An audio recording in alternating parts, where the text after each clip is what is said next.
Hello everyone, welcome to my YouTube channel Maths Clinic. I hope that you have gone through my first lecture on inverse trigonometric functions, in which I have discussed with you the elementary properties of sine inverse x. Today I would like to discuss with you cos inverse x and tan inverse x. But before that, I would like to disclose the answers of those questions which I have asked in my previous lecture. Some of these students given the correct answer, but some students committed the mistakes. So take care of it. Let's start with the first question that I asked to you. First was sine inverse minus 1 by 2 plus sine inverse 1 by root 2. Its correct answer is pi by 12. See, अब ये answer कैसे आया? बहुत आसान था, सबसे बन गया होगा. सबसे पहले ये minus sine inverse minus x वाली प्रॉपर्टी लगाओगे, माइनस साइन बाहर आ जाएगा. 1/2 जो वैल्यू है ये साइन पाई बाई 6 की होती है और 1/√2 साइन पाई बाई 4 की वैल्यू होती है. और यहां हम sine inverse sine x equal to x वाली प्रॉपर्टी लगाएंगे. तो sine inverse sine pi by 6 is minus pi by 6. Minus sine पहले से लगा हुआ है बच्चों. दोनों का एलसीएम लेके आप सॉल्व करेंगे, you will get pi by 12. Okay, next question हमारा क्या था? Sign inverse sign 11 pi by 3. तो इसका करेक्ट आंसर है minus pi by 3. 11 pi by 3 इसका करेक्ट आंसर क्यों नहीं होगा? ये आपको पता है, क्योंकि ये पाई बाई 2 से ग्रेटर वैल्यू है. अब इसको हम कैसे सॉल्व करते हैं? तो 11 जो है वो 3 के नजदीक, 11 के नजदीक 12 है जो 3 से डिवाइड होता है. That's why we write 11 pi by 3 as 12 pi minus pi by 3. And 12 pi minus pi by 3 is fourth quadrant. In fourth quadrant sign is negative, so we write minus sin theta, and sin inverse minus sin x सही हो जाएगा minus sin inverse x, so we get minus pi by 3. Right है. Third question था हमारा sin inverse cos tan pi by 3, जिसका correct answer है pi by 6. कैसे आएगा? तो मैंने आपको अभी सिर्फ sin inverse पढ़ाया, इसलिए मैं sin की प्रॉपर्टी ही यूज करूंगा. इसको हम दूसरे मेथड से भी कर सकते हैं. cos को मैं लिख रहा हूं sin 90 माइनस थीटा. एलसीएम लेंगे, आ गया minus 17 pi by 6. Sine minus theta is minus sine theta, और ये माइनस बाहर आ जाएगा. राइट है. अब 17 पाई बाई 6, तो 6 से डिविजिबल 17 के नजदीक कौन है? 18. That's why we write as 18 pi plus pi, that is separate करने पर ये क्या हो जाएगा? 3 पाई माइनस पाई बाई 6. 3 या 18, 18 माइनस 1 17. बट 3 पाई जो है 3 पाई माइनस थीटा ये सेकंड क्वाड्रेंट को बिलोंग करता है, और साइन सेकंड क्वाड्रेंट में क्या होता है? पॉजिटिव होता है. So we write sine pi by 6. Okay, अब sine inverse sine pi by 6 will be pi by 6. Next है, ये बहुत से स्टूडेंट ने करेक्ट आंसर दिया है, बहुत अच्छी बात. Sign inverse sine 7. Sine inverse sine 7 का आंसर 7 नहीं होगा, ये मैं कल आपको बता चुका हूं. 7 equal to 2 pi plus theta क्यों लेंगे? क्योंकि यहां पर 7 जो है वो इस रेंज को बिलोंग नहीं करता है, और 7 के नजदीक पाई का इंटीजर मल्टीपल होगा 2 pi. Right, that is 6.28 nearly. So this value v7 we write 2 pi plus theta. तो साइन 7 क्या हो जाएगा? Sine 2 pi plus theta, that is sine theta. So sine inverse sine 7, sine inverse sine 7 will be theta, and value of theta from substitution is 7 minus 2 pi. तो इस तरह से इन चारों questions के आंसर हमें मिल जाते हैं. बहुतों ने इसके करेक्ट आंसर भी दिए हैं. Very good. राइट है. जिन्हें इसे फिर से समझना है, जिन्होंने मिस कर दिया है, वो प्रीवियस लेक्चर अटेंड करें. उसकी लिंक मैं आपको डिस्क्रिप्शन बॉक्स में दे दूंगा. ओके, आज हम डिस्कस करेंगे कॉस इनवर्स एक्स. ठीक साइन इनवर्स एक्स की तरह ही कॉस इनवर्स एक्स को समझने से पहले हमें कॉस एक्स के बारे में पता होना चाहिए, जैसे कि इसकी डोमेन क्या होती है, रेंज क्या होती है, इसका ग्राफ क्या होता है. तो see f of x equal to cos x का अगर हम ग्राफ बनाएं तो ये ग्राफ इस तरह की एक वेव बन जाता है. ये हमने क्लास 11th में ड्रॉ किया हुआ है. 0 पर वैल्यू 1 होती है, 90 पर 0 होती है. तो जब हम cos x का ग्राफ बनाते हैं तो ये इस तरह की एक्स एक्सिस पर हमें एक कोसाइन वेव मिलती है, इसे हम कोसाइन वेव बोलते हैं. ओके, अब हम cos इनवर्स की बात करें अब इसका डोमेन मैंने यहां पे आर डिफाइन किया है, कोडोमेन भी आर डिफाइन किया है, तो नो डाउट अब कॉस की वैल्यू अगर हम देखें तो -1 से +1 के बीच में ही आती है, मतलब इसकी जो रेंज है वो क्लोज इंटरवल -1 से +1 है। That's why is not onto, और दिख रहा है ये 1 भी नहीं है। तो कॉस इनवर्स एक्स तो तभी एग्जिस्ट करेगा जब हमारा ये फंक्शन 1 भी हो और ऑन टू भी हो। अब कोई भी फंक्शन हमारा ऑन टू कब होता है, जब उसका ये कोडोमेन जो है उसकी रेंज के बराबर हो। कॉस की रेंज क्या है, -1 से +1। तो अगर मैं डोमेन और कोडोमेन दोनों को इस तरह से मॉडिफाई कर दूं कि मेरा ये फंक्शन 1 भी हो और ऑन टू भी हो, तो इसका इनवर्स एग्जिस्ट करेगा। With these domain and codomain अभी इसका इनवर्स एग्जिस्ट नहीं कर रहा है। तो मैं क्या करूंगा, इस कोडोमेन को इसकी रेंज बना लूंगा, और अब डोमेन को इस तरह से चुनना है कि हमारा फंक्शन 1 रहे। तो हम 1 कौन कौन से इंटरवल में है, यहां पर ग्राफ से क्लियर है। ये -π से 0 में 1 है, क्योंकि निरंतर बढ़ रहा है, और 0 से π में निरंतर घट रहा है। तो 0 से π में भी ये 1 होगा, π से 2π में भी 1 होगा। तो इनमें से हर एक सब इंटरवल में 0 से π, π से 2π, 2π से 3π, -π से 0, -2π से -π, इनमें हमारा फंक्शन 1 है। लेकिन हम यहां पे बच्चों ध्यान रखें कि ये जो हमारी ब्रांच है दिस वन, ओके, 0 से π वाले इंटरवल को चुन रहे हैं। अब 0 से π में हम फंक्शन का डोमेन ले रहे हैं, ठीक है, और कोडोमेन इसकी क्या बना दें, रेंज के बराबर। मतलब फंक्शन f 0π से -1 to 1 में अगर डिफाइन कर दें f ऑफ x बराबर cos x, तो इसका इनवर्स जो है -1 से 0 to π में एग्जिस्ट करता है। मैं इसके इनवर्स को g से डिनोट कर दे रहा हूं। तो ये जो फंक्शन g होगा, हम इसको किस तरह लिखते हैं, g of x equal to cos inverse x। Cos inverse को हमने कल जैसे साइन इनवर्स में बताया था, वही बात है, इसको आर्क कॉस एक्स भी लिखते हैं बेटा, दोनों का मीनिंग सेम होता है। ओके, अब हम यहां पर कुछ साइन इनवर्स की तरह ही कॉस इनवर्स की प्रॉपर्टीज को लेंगे। यहां पर आप अगर ध्यान से देखें तो मैंने composition of functions f and g को डिनोट किया है। फंक्शन f 0 से π इसकी डोमेन है, -1 से +1 इसका कोडोमेन है। फंक्शन f मतलब cos x की बात कर रहा हूं, 0π से -1 और फंक्शन g कहां से कहां है, -1 से 0π, ये फंक्शन g हो गया।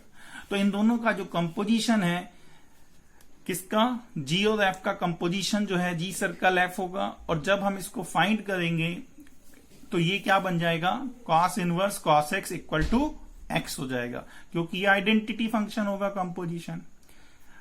प्रिकॉशन आपको क्या रखना है कि cos इनवर्स cos x कब होता है, तो cos इनवर्स cos x की वैल्यू x होती है for every x belongs to 0 to π, क्योंकि इसका डोमेन बच्चों ध्यान दें 0 से π है। ओके, इसी तरह अगर हम g और f का कंपोजिशन लेते हैं तो यह भी हमें cos of cos inverse x देता है, बट यहां पर this is for all values of domain x belongs to -1 to 1 valid होता है। Is it clear? ये वाली डिस्कशन हमने, आपको ध्यान हो तो साइन इनवर्स में भी किए थे। नेक्स्ट प्रॉपर्टी है cos inverse -x, cos inverse -x equal टू π -x। अब हम देखें ये कैसे आती है। cos इनवर्स -x को हमने एंगल थीटा के इक्वल एज्यूम कर लिया है, तो -x इक्वल टू हो गया cos थीटा, तो x की वैल्यू होगी -cos थीटा, तो -cos theta we write cos pi minus theta. अब ये मत पूछिएगा कि सर पाई प्लस थीटा क्यों नहीं ले रहे। पाई प्लस थीटा इसलिए नहीं लेंगे क्योंकि हम जो cos की डोमेन लिए हैं वो 0 से पाई लिए हैं, तो 0 से पाई के लिए हम थर्ड क्वाड्रेंट में नहीं जाएंगे, हम यहां पे लिखेंगे cos पाई माइनस थीटा। ठीक है, तो cos इनवर्स x क्या हो जाएगा, पाई माइनस थीटा। तो यहां से आपको मिलेगा theta equal to pi minus cos inverse x। मैंने सिर्फ ट्रांसफर किया है, और थीटा की वैल्यू कितनी है, cos इनवर्स माइनस x। तो cos inverse minus x equal to pi minus cos inverse x हो गया। Is it clear? चलिए अब हम इसके ग्राफ को भी देखें कैसे बनता है।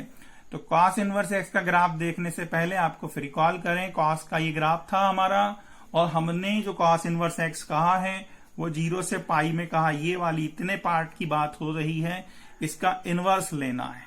ठीक है, तो इसको लेना बहुत आसान है। cos इनवर्स x की जो डोमेन है वो -1 से +1 है और जो रेंज है वो 0 से पाई है। राइट, अब केवल आप पॉइंट्स प्लॉट कर दें। 0 पर इसकी वैल्यू 1 होती है, राइट, और -1 पे कितनी होती है? पाई होती है, और 90 पे क्या हो जाता है? 0। तो कॉस की जो वेव हमारी x एक्सिस पे बनी थी वही वेव अब हमारी किस पे बनेगी? y एक्सिस पर, लाइक दिस, इस तरह चलेगी। अब जब हम इस तरह से जाएंगे तो इन पॉइंट्स को मिलाते हुए जो वेव बन रही है वो ये वाला पोर्शन बनेगा। तो इस तरह से हमें किसका ग्राफ मिल जाता है? cos इनवर्स x का ग्राफ मिल जाता है। ठीक है, ग्राफ में एक बात हम याद रखें, it is a decreasing function, right, ये डिक्रीज हो रहा है, जबकि साइन इनवर्स कैसा था? इंक्रीजिंग था, राइट, और इसकी सभी वैल्यू बच्चों पॉजिटिव है। इसका पूरा ग्राफ जो है वो x एक्सिस के कहां है? ऊपर है। अब x एक्सिस के ऊपर है तो इसकी सभी वैल्यू क्या होगी? पॉजिटिव होगी। मतलब cos इनवर्स x की वैल्यू नेगेटिव नहीं होगी अगर हम क्या किसकी बात कर रहे हैं? प्रिंसिपल वैल्यू ब्रांच की बात कर रहे हैं। ओके, चलिए कुछ क्वेश्चंस डिस्कस करते हैं। जैसे हमने यहां पर एक लिया है cos इनवर्स cos 4π/3 की हमें वैल्यू पूछी गई है, तो नो डाउट इसकी वैल्यू 4π/3 नहीं होगी। क्यों नहीं होगी? क्योंकि 4π/3 0 से पाई में नहीं आता है। तो हम क्या करेंगे, जैसा हमने साइन इनवर्स में आपको सिखाया था ठीक वही करेंगे। 4π/3 को लिखेंगे पाई प्लस π/3 और cos 180 plus theta minus cos theta होता है। और अभी आपको ऊपर एक प्रॉपर्टी में हमने बताया कि cos इनवर्स माइनस x क्या होता है? तो cos इनवर्स माइनस x होता है पाई माइनस x, राइट। ये माइनस बाहर नहीं आता है बेटा, ठीक है। साइन इनवर्स में माइनस बाहर आ जाता है, उसमें साइन इनवर्स की वैल्यू नेगेटिव हो सकती है, cos इनवर्स की नेगेटिव नहीं होती। That's why we write pi minus cos pi minus x। अब हम यहाँ पे क्या कर रहे हैं, प्रॉपर्टी यूज करके इसको लिख रहे हैं पाई माइनस cos इनवर्स cos π/3 और cos इनवर्स cos π/3 को हम क्या लिखेंगे, π/3 लिखेंगे और पाई में से π/3 सब्ट्रैक्ट करेंगे तो क्या आ जाएगा, 2π/3 आ जाएगा। करेक्ट है, ओके। एक और क्वेश्चन हम ले रहे हैं आप लोगों के लिए, cos इनवर्स cos 12 की वैल्यू बतानी है। कुछ बच्चे अक्सर इसमें गलती करते हैं, सीधे 12 लिख देते हैं, वो आप लोगों को नहीं करनी है बेटा। 12 जो है पाई से बहुत बड़ा होता है, पाई की वैल्यू तो 3.14 है। और आपने नोटिस किया कि cos इनवर्स की जो वैल्यू होती है पाई से बड़ी नहीं होती, cos इनवर्स की जो वैल्यू होती है वो 0 से पाई के बीच में होती है सारी की सारी। तो ये वैल्यू इसकी 12 नहीं हो सकती। तो फिर जो जैसा मैंने आपको प्रीवियस लेक्चर में सिखाया था, आप पाई का इंटीजर मल्टीपल चुनेंगे जो 12 के नजदीक हो, ठीक है। तो 12 के नजदीक हम क्या लेंगे, 4 पाई, राइट है। 4 3 जा 12 होता है, लेकिन 4 पाई जो है वो 12 से बड़ा हो जाएगा। That's why 12 equal to we write 4 pi minus theta. Okay, तो cos 12 हो गया cos 4 pi minus theta, that is cos theta. तो cos इनवर्स cos 12 की वैल्यू हो गई थीटा, और सब्सटीट्यूशन से थीटा की वैल्यू कितनी हो जाएगी, ट्रांसफर कर लीजिए, तो 4 पाई माइनस 12 होगी। तो cos इनवर्स cos 12 12 नहीं होगा, 4 पाई माइनस 12 होगा, राइट है। बहुत ही आसान है। अब मैं आप लोगों के लिए कुछ क्वेश्चन दे रहा हूं, आप ट्राई करेंगे और इनके करेक्ट आंसर कमेंट बॉक्स में देंगे। पहला क्वेश्चन है हमारा, cos inverse -1/2 plus sine inverse -1/√2 की वैल्यू कितनी होगी। सेकेंड क्वेश्चन हमारा है कि if sine inverse sin 15 plus cos inverse cos 7 pi a plus b के इक्वल है तो a² प्लस b² की वैल्यू क्या होगी। ओके, और थर्ड क्वेश्चन बहुत इजी है और इंपॉर्टेंट भी है कि x की वैल्यू बताना है यदि cos inverse x greater or equal to π/3 हो। बच्चों आंसर आप कमेंट बॉक्स में देंगे। और एक बात और, मैं जो भी लिख रहा हूं कोशिश करता हूं सही लिखूं, पर कई बार मैं डेलिबरेटली मिस्टेक करता हूं, जानबूझ के मैं मिस्टेक करता हूं और ये चेक करने की कोशिश करता हूं कि आप में से कोई कमेंट बॉक्स में उस मिस्टेक को नोटिफाई करेगा। पिछले लेक्चर में मैंने एक मिस्टेक राइटिंग में की है, जानबूझकर की थी। सोचा था आप में से कोई कमेंट बॉक्स में लिखेगा, किसी ने नहीं लिखी, मतलब उतना ध्यान से आपने लेक्चर नहीं लिखा। तो चलिए अब आप उसको फिर से देखिएगा और उस गलती को पकड़िए जो सर ने की है। मुझे खुशी होगी अगर आप वो गलती पहचान लें, अदरवाइज मैं नेक्स्ट लेक्चर में आपको बताऊंगा कि किस ड्यूरेशन में मैंने क्या गलत लिखा है। ओके, अब हम आगे बात करते हैं बच्चों। अगला फंक्शन हम ले रहे हैं 10x का। आप सोच रहे होंगे आज सर बड़ी जल्दी जल्दी पढ़ा रहे हैं, पर बच्चों मुझे लगता है अगर साइन इनवर्स ध्यान से पढ़ा है तो ये सब आपको आसानी से समझ में आ रहा होगा। थोड़ा सा ग्राफ आप एक बार और लर्न कर लीजिएगा, that will be beneficial for you to attempt competitive exam questions. कई बार हमें कम समय में आंसर देना होता है और रैपिड आंसर के लिए हमें ग्राफ्स पता होना बहुत जरूरी होता है। चलिए अब हम 10x की बात करते हैं। तो f of x equal to 10x, जैसा कि आपने पढ़ा है कि इसकी जो डोमेन होती है ऑल रियल नंबर होती है, केवल π/2 के ऑड मल्टीपल छोड़ के। क्यों? क्योंकि π/2, 3π/2, 5π/2, -π/2 इन सब पर 10x की वैल्यू डिफाइंड नहीं होती है। ठीक है, तो इसकी डोमेन जो है ऑल रियल नंबर है एक्सक्लूडिंग ऑड मल्टीपल ऑफ π/2। और रेंज की बात करें तो आपको पता है ये -∞ से लेके +∞ तक एक्सपांड करता है। इसकी रेंज ऑल रियल नंबर होती है। इस तरह से हमने देखते हैं कि ये जो 10x है इसका इनवर्स एग्जिस्ट नहीं करेगा, राइट? क्योंकि ये ना तो 1 1 है, 1 1 तो है ही नहीं, ऑन टू भले है क्योंकि इसकी रेंज जो है कोडोमेन के बराबर होगी। अब लेकिन अगर हम इसका इनवर्स की बात कर रहे हैं तो like why sine inverse and cos inverse, बच्चों आपको इसकी डोमेन को मॉडिफाई करना होगा। इस ग्राफ को ध्यान से देखिए, आपने क्लास 11th में ड्रॉ किया है। 10x की वैल्यू 0 पे 0 होती है, 90 पर इंफिनिटी होती है। तो ये 0 से निकलने वाली ब्रांच इस तरह से इंफिनिटी पर चली जाती है। और बेटा एक बात याद रखिए, जब आप ग्राफ बनाते हैं तो जिन पॉइंट्स पर, ध्यान से सुनिएगा, जिन पॉइंट्स पर कोई भी फंक्शन की वैल्यू इनफाइनाइट हो रही होती है उन पॉइंट पर हम हमेशा एक y एक्सिस के पैरेलल इस तरह की डिस्क्रीट लाइन शो करते हैं। ठीक है, तो मैंने π/2 पर, 5π/2 पर, सब पर एक डिस्क्रीट y एक्सिस के पैरेलल लाइन ड्रॉ की है। तो मुझे ध्यान रहेगा कि इस पर इंफिनिटी होता है, तो 0 से स्टार्ट होगा, बढ़ता जाएगा और 90 पे जाके इंफिनिटी हो जाएगा। और अगर मैं -π/2 से 0 से छोटी वैल्यू लेता हूं तो -π/2 पे -∞ हो जाएगा। इस तरह से पाई लेंथ के -π/2 से π/2 ये इसका पीरियड है। तो लेंथ ऑफ पीरियड कितनी है? पाई। तो पाई इंटरवल में, लेंथ पाई के हर एक इंटरवल में इसका ग्राफ इसी तरह बनाएंगे। तो ये ग्राफ हमारा रिपीट होता गया। अब हम इसके इनवर्स की बात करें तो हम देख रहे हैं कि -π/2 से +π/2 में हमारा फंक्शन 1 1 प्रॉपर्टी को सेटिस्फाई करता है। तो हम इसकी जो डोमेन है वो -π/2 से π/2 लेंगे। ध्यान रहे हम ओपन इंटरवल लेंगे क्योंकि π/2 और -π/2 डोमेन में नहीं आ रहे। तो -π/2 से π/2 ओपन इंटरवल लेंगे। और चूंकि इसकी रेंज बच्चों r के बराबर है, ऑल रियल नंबर देख रहे हैं आप, -∞ से +∞ तक एक्सपांड कर रहा है, तो इसकी जो रेंज है वो ऑल रियल नंबर है। तो हम देख रहे हैं कि कोडोमेन और रेंज बराबर है और इस इंटरवल में फंक्शन आपका 1 1 है।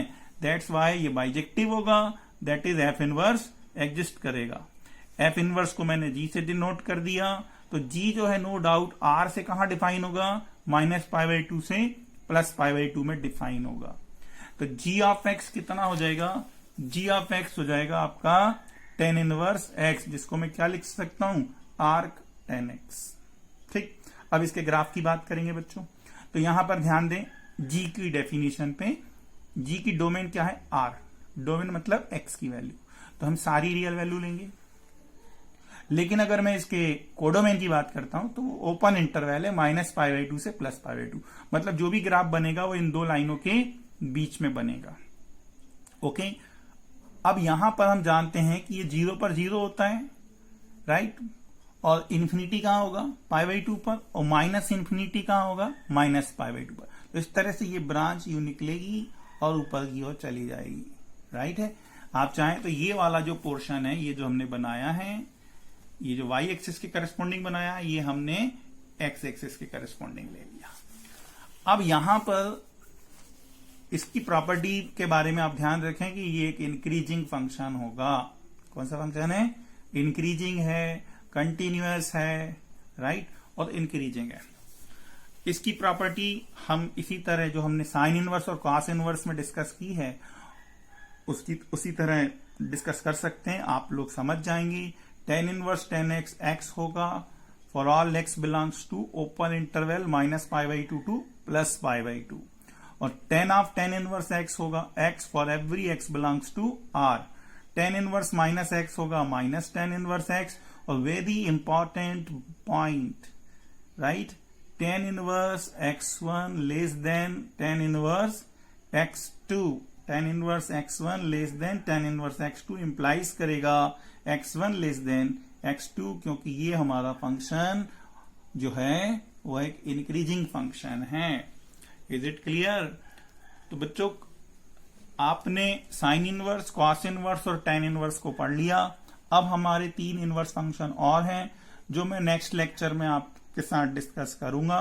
उसके बाद मैं आपको एक्सरसाइजेस कराऊंगा, ओके। और जिन्होंने पिछला लेक्चर नहीं देखा है वह उसे जरूर देखें, मैं उसकी लिंक डिस्क्रिप्शन बॉक्स में दे रहा हूं, ओके। थैंक यू बेटा।